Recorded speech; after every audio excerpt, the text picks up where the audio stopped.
I know what Hazrat Promised Messiah said in the teachings of Islam about the soul coming out of the body. But there was a radio program that is puzzling me about reincarnation, that the last 15, 20 years they're going back into the life through hypnosis, regression in the time. And there are many statistics about it, but there was a woman was telling that when she was pregnant for 2-3 months, then her late father was standing at her bedside with an uncle, late uncle, and a third person, and the father told her that the third person was a brother who died on a very young age, and that he was introducing himself to come in. And then when she was 5-6 years pregnant, then she was dreaming that there was a green cloud coming through her navel inside. And on the day that the child was born, there was for a couple of days, she said there was a green circle around it. And then a scientist said, a Professor Tendam, he said, well, it was very strange that he heard it from a Dutch, because that was very common among Red Indians and Eskimos, that somebody is introducing himself, that he will come from reincarnation. So what is actually happening? Is there a third thing beside body and soul? There is spirit. Please come and sit down. I'll explain. This question of reincarnation has been discussed in great depth and detail by Hazrat Masih Maud al-Islam in his book Barahin-e-Ahmadiyya. Also, I have studied a lot about the literature which has given birth to such stories as you are mentioning. I have read it in some parapsychological books where they have investigated the matter. And those genuine investigators who have scientific mind and detached attitude, they have proved beyond their doubt, shadow of doubt, that it's all hocus pocus, it's imagination or dreams or impressions, but most of such cases have some psychological trauma, some distortion of some sort, which gives them hallucinations or things of that sort. Now this is a claim, of course, which is made against Islamic experiences as well. So there has to be some criteria, some scientific way to judge right from the wrong. Now, first of all, let me point out that the reincarnation stories introduced into Europe are not the complete stories. The concept of reincarnation is borrowed from Hinduism, and you must start your investigation from their concept instead of hearing a sifted material which does not tell you the whole story at all. The reincarnation concept means that we are eternal as souls. Matter is eternal in itself. God is eternal in himself. There are three eternities: matter, God and soul. God has not created anything. He coexisted along with souls and matter. So souls of innumerable types have to be presupposed. They live eternally. While the very concept of one single God living from eternity is very perplexing, and it's very difficult for some people to really absorb. Add to this the number of innumerable souls and the problems which attend upon the concept of reincarnation through God mixing them like a chemist mixes different materials. There is not just one single problem, huge problems. Number one, what was happening to these souls when there was no life on earth at all. For billions of years, this earth remained without life. No life is known to man even having existed in planets or stars. So what was God doing with that matter and with this number of souls uselessly floating in this thin space while they were in karma? According to the Hindu philosophy, liberation means separation from matter, and punishment is to be imprisoned in matter. So what did God do initially? Without any crime, those souls who were innocent, who lived eternally, without any crime on their part, according to this philosophy, He punished them in the first place wrongly. He had no right to imprison them. Then started the cycle of good deeds and bad deeds and rewards. According to Hindu philosophy, good deeds are rewarded by temporary liberation and emancipation from matter for a period of, say, 1,000 years or so. And once you have earned that liberty and that time is over, then you are recycled into matter. And secondly, the full theory goes on telling you that it is not always that human beings are born out of these souls. The souls are far more numerous. According to the Hindu philosophy, even a small worm has a soul. The quality and the type of the soul is not different from each other. So those who commit crimes, they are recycled into lower order of life. And they are not relieved at all.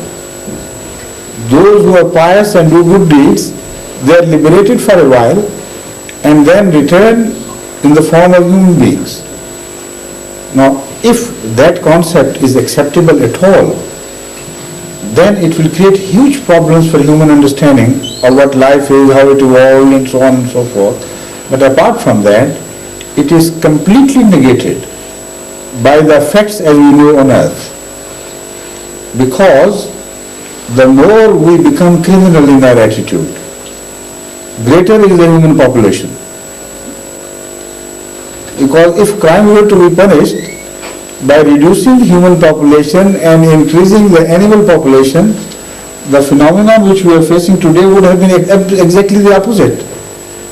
People might have started thinking of preserving human race instead of preserving some extinct, some animals threatened by extinction. So animals are reducing in number, human beings are increasing in number, while at the same time crime is at the rampant and crime is increasing very rapidly. So there must be something wrong with that God who does not know his balances. He has forgotten everything he started with. So instead of punishing crime by returning the souls of the dead people to the animal kingdom, he is reversing the process. Criminal is being rewarded by returning to human population. And the human beings are again recycled into other human beings and so on and so forth. And the animals are decreasing. It's all hocus pocus and meaningless. It's a negation of evolution. Evolution is greater consciousness. Evolution is development of of life faculties to a degree where life can be capable of looking beyond the human horizon into things like angels and God and spirits and so on and so forth. For this, life has traveled for billions of years. It has been developed to reach that summit. After that, if the end is for the life to return to this is a meaningless vicious circle. According to Islam, there is no return. Life is evolved for a higher purpose. So after having reached this stage, if man visualizes the attributes of God and tries to imitate them honestly with love and with understanding, then he improves the quality of his soul and a new type of evolution takes place in him. That evolution gives a new quality to his rebirth when he is reborn, this time not as body but a soul. So souls are created through a long process of evolution. It's not the other way around. Again, imagine the Hindu philosophy, how the soul enters and when it enters. According to the real philosophy, these so-called scholars who tell you these stories on television, etc., they are just magicians. They juggle with things. The reality is hidden. The vast reality behind this philosophy is hidden from the Western eyes. According to their philosophy, the souls are mixed up in the air, in the mist, and when there is dew, the souls drop with the dew.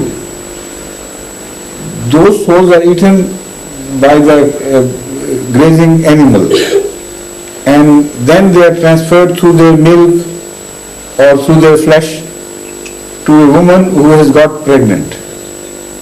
If that woman did not come across by chance a soul, she would deliver a dead child. So let's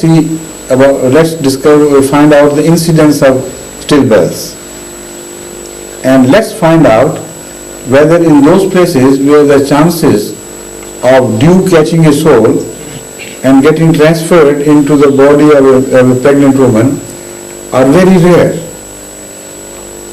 Do women in those areas have greater incidence of stillbirths, or is it the opposite? So when you study these statistics, you will find that in Arabia, in the driest seasons, the children are born at a greater rate than in Holland or elsewhere where there is always dew. So what happens to those souls? Where do they come from? In the deserts of Saudi Arabia. And why don't they come here? It's all nonsense. It's just the search for something bizarre, something strange, to satisfy your desire to know something while you have rejected your concept of God previously. So to fill these vacuums, these cults are born, and they are made as sources of income. These new cults, come and become very rapidly popular, and these pundits earn millions of dollars or guilders, etc., and then decamp with them and disappear. So they disappear after having enriched themselves. If they are reborn into human beings, that God must be very unjust. Such people should increase the animal population rather than that of human population. Right? Yes, please. My question is a simple but... Please come. My question is simple but difficult for me. Most people ask me why Muslims don't put on golden rings. Yes. Yeah. So that's the question I would like to... No problem. Okay. You see, Islam wants men to develop some manly characters and don't behave like ninnies. So this is the philosophy. Men don't walk out in the open with lipsticks. Why don't they? Why don't they make up? Except for some odd people. You see, wrong types. So it's in tune with the same human verdict, that there are things which behold men, and there are things which do not behold men. There are things which become ladies, and there are things which do not become ladies. So this is a simple answer. So gold is left for ladies to wear. And there again is an answer to an allegation against Islam that Islam doesn't care for ladies. The gold and rich metals and diamonds, they're all left for ladies. If men wear them, they will be punished. So Islam has preferential treatment of ladies rather than the other way around, as people would have us believe. Right? Yes. After you, the alternative. Yes. This question about the early Christianity. We are compared with the early Christians. Yes, of course, in some ways, not entirely. Of course. Yes, the very beginning of the spread of Christianity was caused by the Roman Empire, I believe. What was that? The spread of Christianity was spread by the Roman Empire. No. Oh. It's the other way around. Other way around. Oh, then the Roman Empire obstructed the passage of Christianity with all their might. Yes. For 300 years. For the first 300 years. Yes. So when Roman Empire ultimately became Christian, yes, by that time Christianity had almost lost touch with the reality of Christianity. Yes. Then my question is already answered. Yes. Right.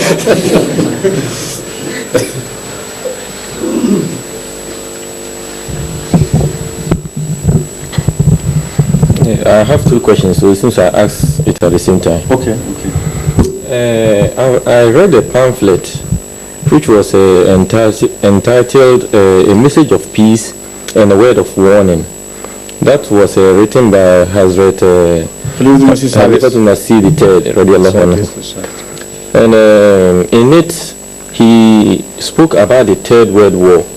In 30 years' time from the time of his lecture.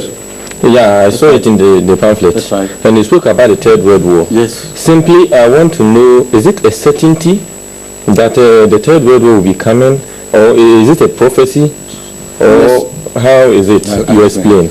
The second question is... First, you remain standing here, listen to my answer, and then continue. The question is very relevant, of course, to the modern problems. People are wondering whether there would be a Third World War at all, now particularly after the détente between the superpowers. Now a new imperialism has taken over. Now America is alone in the field and there is apparently no opposition left. So in a manner of speaking, as God is one, real God is one, so there is now only one false God left in the world. And as such, there is no apparent danger for the Third World War to take place. I look at it from a different angle. When I saw the détente and what was happening, I knew that there was a danger of the Third World War. In two ways. Number one, I suspected, but I was not sure and I was proved wrong there, that Gorbachev was too clever to permit her own kingdom to fall into pieces. So I thought what he would do, he would go for the denuclearization and the nuclear arms would be done away with. And because Russia has superiority in conventional weapons, then Russia would run for détente with China. And the moment that would be achieved, both these powers will be far too strong for America and her allies to settle their accounts in a battle which is fought with conventional weapons. The America had only superiority in nuclear weapons. So by proposing the SALT II and then destruction of all the nuclear weapons later on and so on and so forth, made me suspect that it was a very clever move on the part of Gorbachev, and he will go for winning China and then they will become irresistible powers. But that did not happen. The second danger was that Russia would break and succumb to the new changes. But I believed that Russia would not break, but reorganize itself. I still believe that Russia will not break but wait for her time. Economically, it was impossible for Russia, despite the fact that it is a much bigger country than America and Canada inclusive. You see, they make 772 lakhs, 7,200,000 square miles. And Russia alone makes 8,900,000 square miles. It's as vast as that.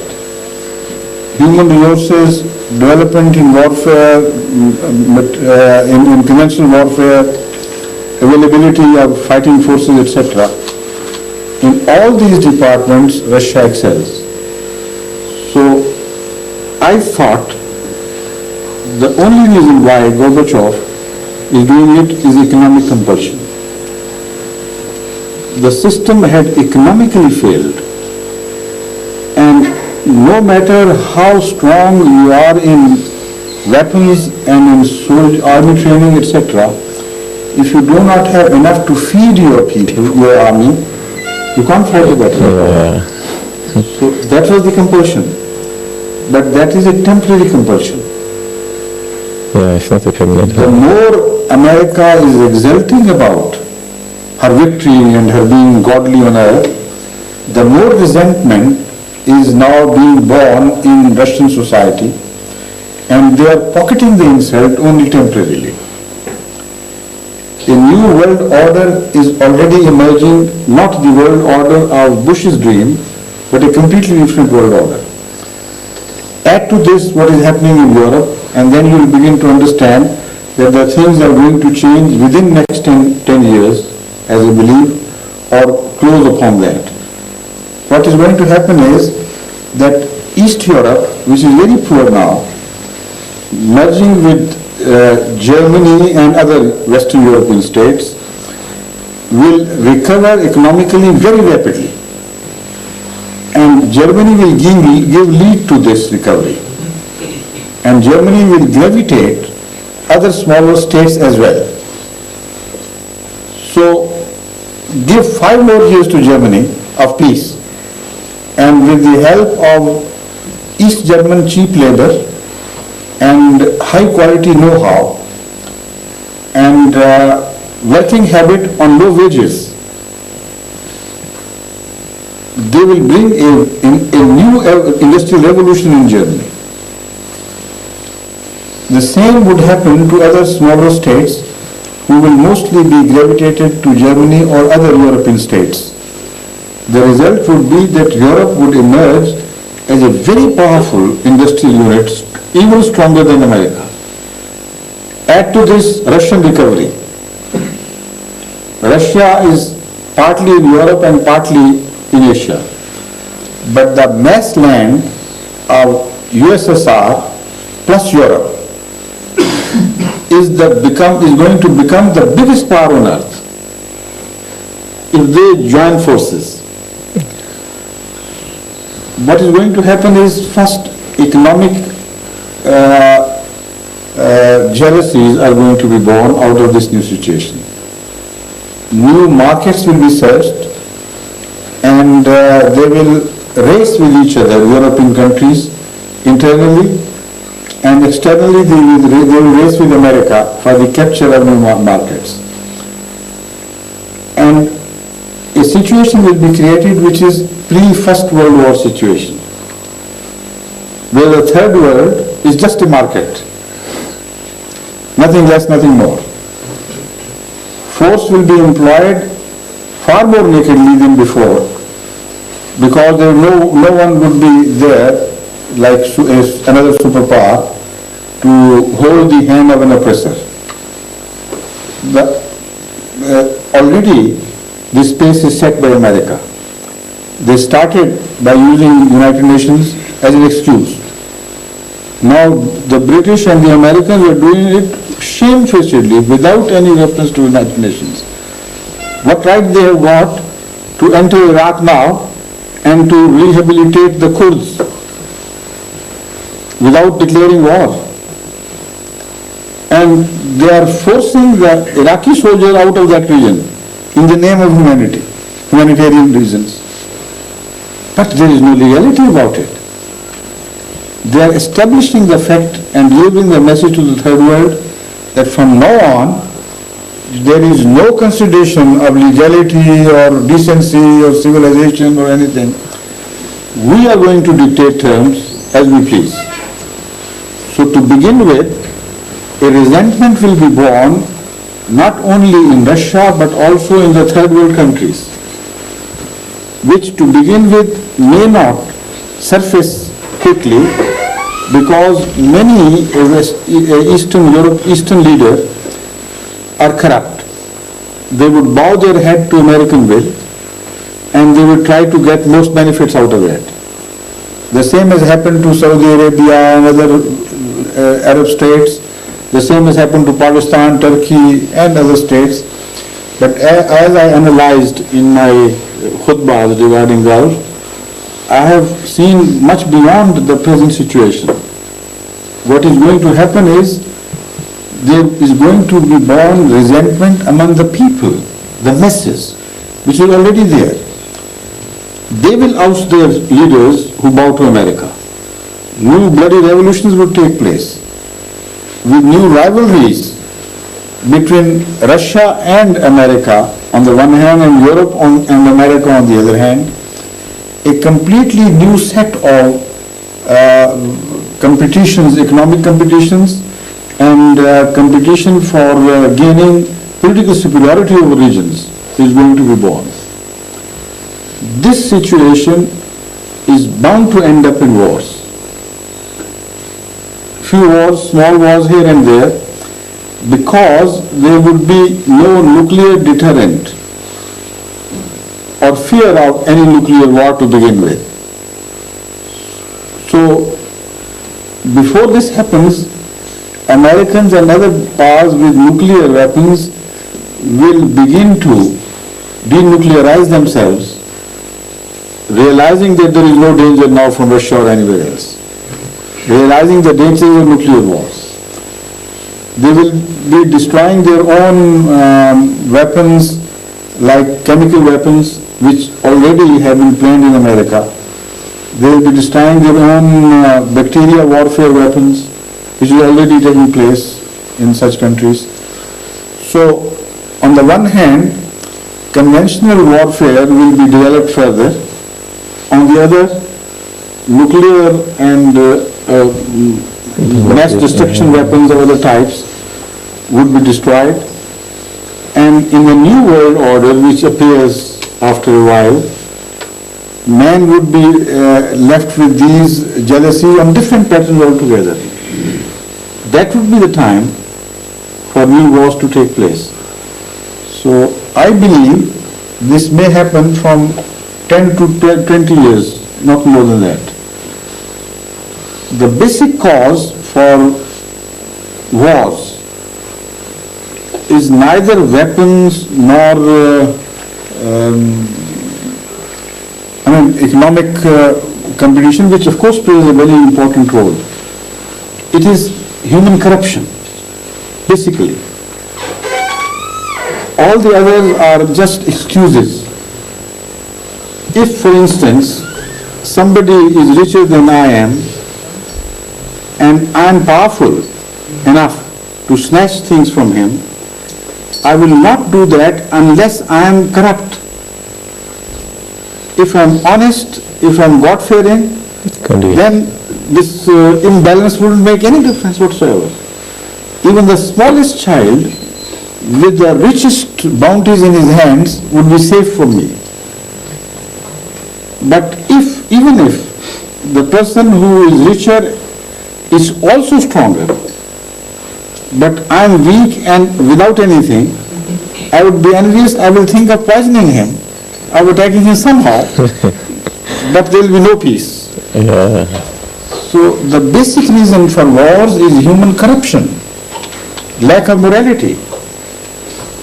To this, no superpower is attending, has been ever attending, big power is ever thinking of morality as a weapon in human hands to establish peace, as an instrument in human hands to establish peace. So the more we advance in time, the imbalances are increasing, and the basic factor of morality is being ignored more and more than ever before. As I have already demonstrated, what has Gulf War done to us, apart from other things, it has exploded the myth of justice and morality and this and that. The same situation prevailed vis-a-vis Israeli occupation of Arab territories in 67 war. Large areas were under their occupation for which they had no reason whatsoever to attack, because they were not attacked. They remained under their occupation, and the superpower says it's all right. They have a right to barter land for peace and this and that, and all these modern rubbish jargons were invented by them.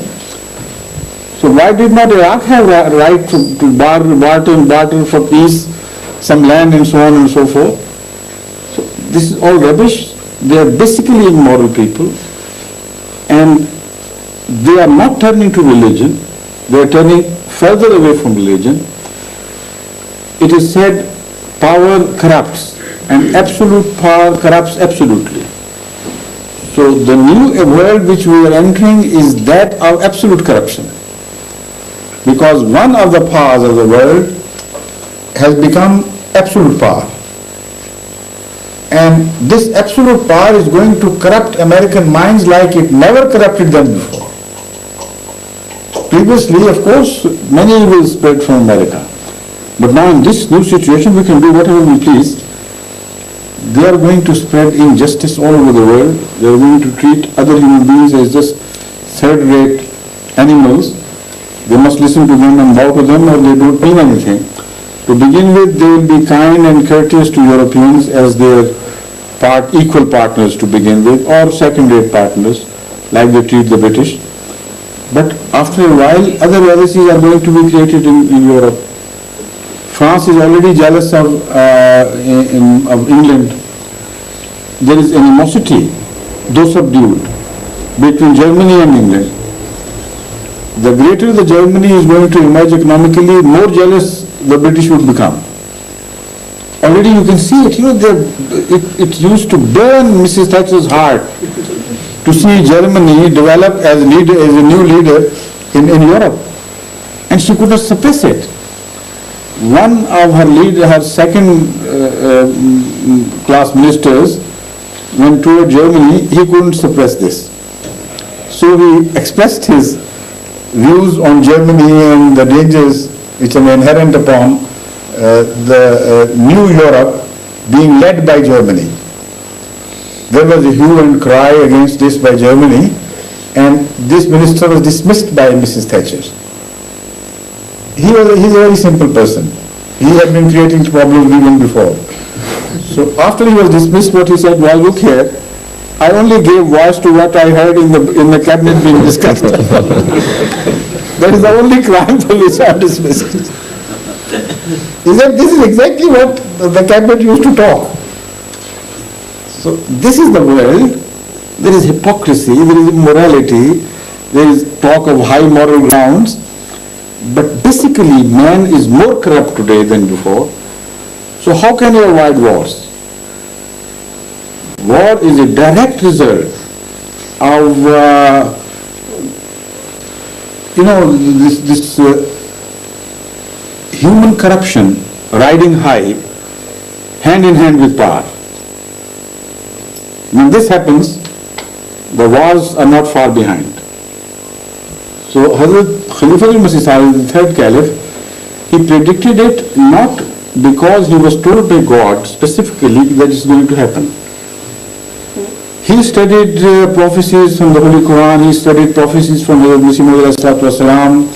He understood the world politics and knew in which direction the world is heading. So putting all things together, he estimated that as things are proceeding, it won't take the world more than 30 years to go into a huge war. That is one way of assessing the possibility of war, through analytically studying the world events today and projecting your inferences into future, and then it's easy for you to see ahead. The second thing, which is far more important and far more certain, is the study of prophecies from the Holy Quran. And I have not a shadow of doubt that in more than one places the Holy Quran has predicted world wars of greater devastation than what we have witnessed. Particularly in Surah Taha, which is immediately after Surah Maryam. The Holy Quran is so clear about this. It declares that, I'll quote, يَسْأَلُونَكَ عَنِ الْجِبَالِ قُلْ يَنْسِفُهَا رَبِّي نَسْفًا فَيَذَرُهَا قَاعًا صَفْصَفًا لَا تَجِدُ فِيهَا عِوَجًا وَلَا أَمْتًا يَوْمَئِذٍ يَتَّبِعُونَ الدَّاعِيَ لَا عِوَجَ لَهُ. That, O Prophet of Allah, they ask you about powers like mountains. The word mountain is mentioned, but later on it is also explained that by mountains we do not mean these material mountains like Mount Everest, the Himalayas and so on, but like great human powers. So it will come within a few verses, it will be explained. But let's begin with the right translation, which is, O Prophet, they ask you about the insurmountable mountains. How will Islam conquer these mountains? How will Islam spread these powers who are too huge, too big for human access to destroy them or to overcome them? قُلْ يَنْسِفُهَا رَبِّي نَسْفًا. You say we are too weak. You, and that is to say Prophet Muhammad and his followers, they have no power to destroy them. But Allah will destroy them. يَنْسِفُهَا رَبِّي نَسْفًا, and destroy them so completely that يَذَرُهَا قَاعًا صَفْصَفًا, that He will level these mountains like vast expanses of desert. لَا تَرَى فِيهَا عِوَجًا وَلَا أَمْتًا, and they will be so leveled out that you will not see any undulating surfaces there, rising and falling. Just plain and humble to earth. ثُمَّ يَوْمَئِذٍ يَتَّبِعُونَ الدَّاعِيَ. That will be the age when they will follow this Prophet, Muhammad sallallahu alaihi wasallam, who has no crookedness about him. Now, if God was speaking of these mountains, how could He refer to them as human beings? After these mountains are leveled, the conclusion which is drawn is, then these mountains will follow this Prophet who has no crookedness about him. This is a beautiful verse, very rich in oratory and all the qualities of excellent language, because it says why they will not follow, they are not following, why, unless they are leveled by God, they will be unable to follow, because they are crooked and the Holy Prophet is straight. The crooked thing cannot pass through the straight thing unless it is straightened. So their prides will be broken. It doesn't mean that the entire people will be destroyed. There's another inference one can safely draw. Their powers will be broken, but their populace will not be destroyed. If the populace were to be destroyed, then who would follow anybody anyway?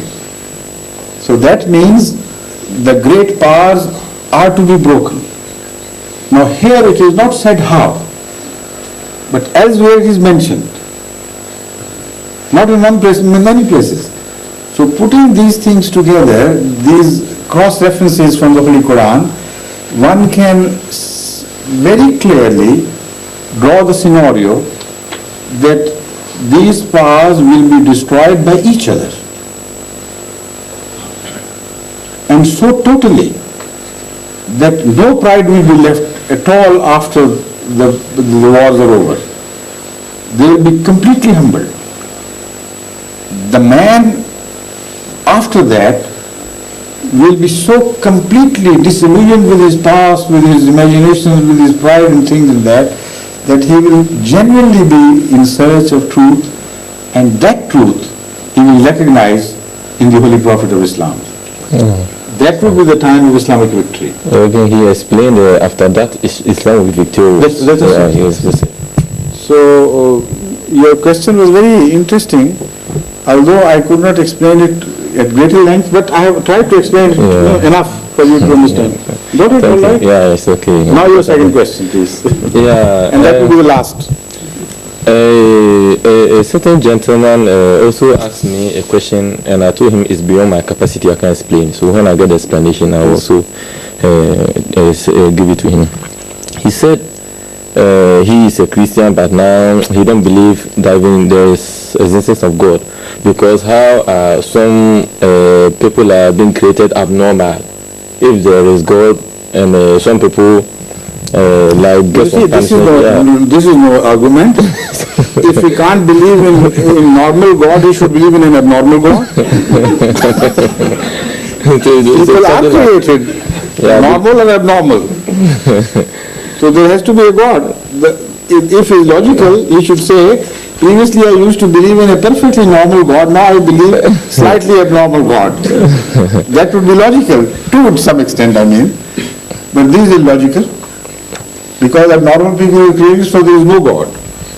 Yeah, people are created. The question is, why? They like something like this Bangladesh case, which they won't follow. The question is, why are there human calamities? Why abnormalities and normalities, which is, overwhelmingly greater in incidence, and which is exception. All these things have to be seen. And also, one has to go much farther back in history and find the motive forces of evolution. How did evolution work? How did amoeba ultimately reach the stage of human beings who even challenge the existence of God? Because the progress was set on its course by two forces, pleasure and pain. A single force could not have evolved anything at all. If there were only pleasure in life, achievement and no want and no paucity and no trouble, then life would stay where it remained. The amoeba would not progress a single step. It is the struggle for survival. The struggle means there is less food somewhere and more food somewhere else. The struggle means that some of your partners are weaker, some are stronger.